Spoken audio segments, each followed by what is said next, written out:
Salutare tuturor!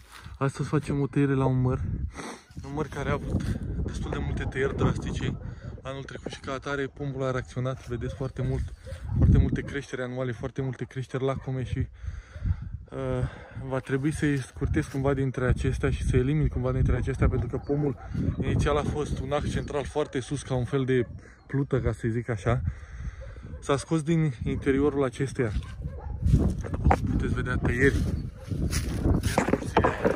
A scos din interiorul acestuia pentru a elibera mijlocul și a oferi lumină pomului și a coborît totodată coroana, pentru că este destul de înaltă.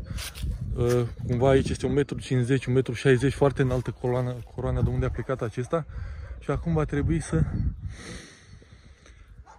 elimin acele creșteri care duc vertical și practic vedeți, care nu au niciun fel de rod pe ele, și să cobor puțin încă o dată coroana pomului și să aplatizez pomul. O să iau un fierăstrău să fac tăierile și o să vă arăt la final cum am procedat cu acestea. Practic voi face tăieri de transfer pe fiecare parte, o să elimin creșterile verticale care duc în sus și o să las șarpantele. Am câteva șarpante în el, o să le las șarpantele ca să îl puteți vedea. Am câțiva astfel de pomi care au fost formați în genul acesta și va trebui să facem tăieri din nou. Să vă arăt și la măr, unul dintre ei. După cum puteți vedea, am eliminat și am lăsat ramurile de șarpant, am eliminat creșterile interioare care duceau în sus și am format un vas mai deschis. Un vas mai deschis care o să aibă și anul acesta ceva rod.